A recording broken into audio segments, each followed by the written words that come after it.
तो चलिए सीधे गुलाबी नगरी जयपुर का रुख करते हैं। भजन लाल शर्मा क्या कुछ कह रहे हैं, सुनिए। आपने देखा होगा एक विषय है जिसमें चाहे दिल्ली में विपक्ष हो चाहे राजस्थान में विपक्ष हो, जो विपक्ष की भूमिका उनको निभानी चाहिए, विपक्ष उस भूमिका को नहीं निभा पा रहा है। और उन्होंने आज आपने देखा होगा जिस मुद्दे को लेकर के वो चल रहे हैं,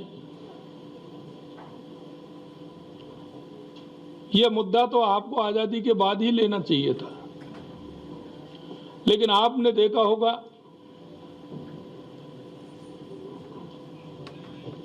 हमारे देश के पहले कानून मंत्री और जिन्होंने इस देश में संविधान निर्माण करके उस अंतिम पंक्ति में बैठे व्यक्ति को कैसे आगे लाया जा सकता है,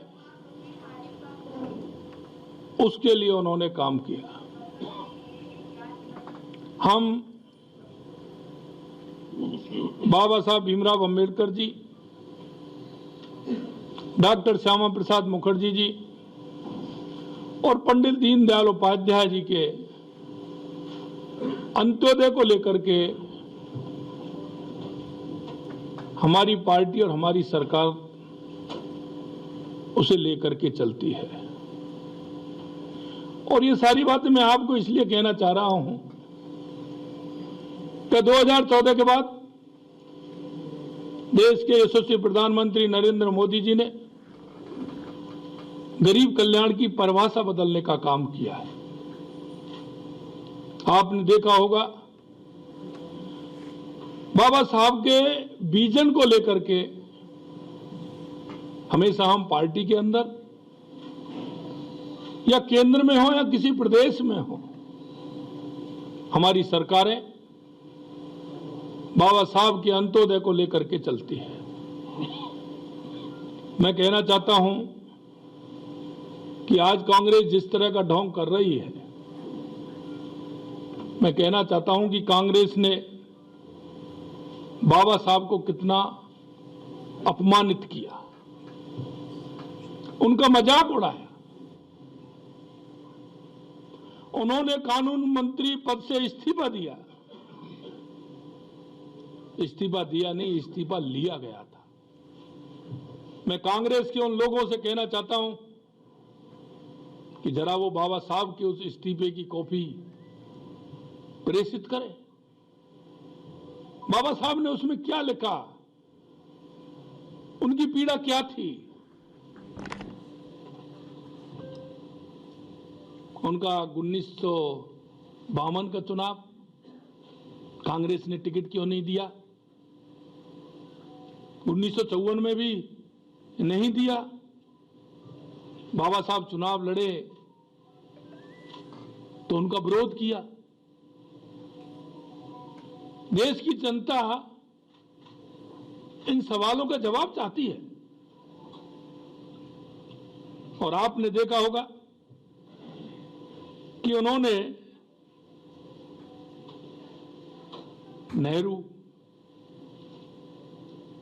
इंदिरा, संजय गांधी, राजीव गांधी के इस देश के अंदर कितने स्मारक, कितनी उनके नाम से योजनाएं,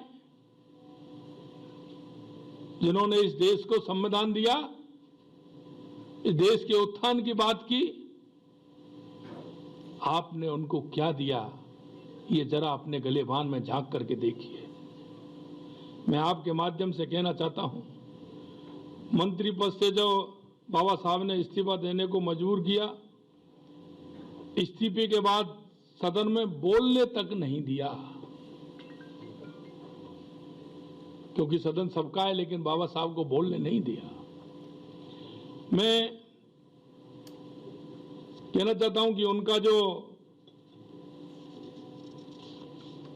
इस्तीफा था उसको जरा बताएं। बाबा साहब अम्बेडकरी कैबिनेट में ना रहने की खुशी भी जाहिर की थी। जरा वो पत्र तो लोगों को दिखाएं जो नेहरू जी ने एडविना माउंटबेटन को पत्र लिख करके कहा था। भाई ऐसी कौन सी खुशी आपको हुई जो आपने खुशी का इजहार किया? जैसा मैंने कहा 1952 1954 में उपचुनाव में हराया,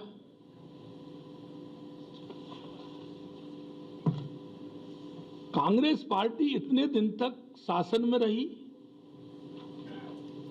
बाबा साहब को भारत रत्न तक नहीं दिया।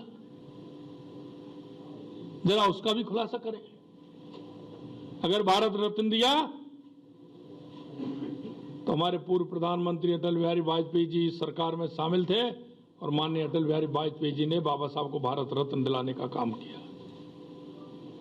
मैं आपसे कहना चाहता हूं, हमारे देश के यशस्वी प्रधानमंत्री नरेंद्र मोदी जी ने सरकार आई तो दिल्ली में अंबेडकर सेंटर बना करके तैयार किया।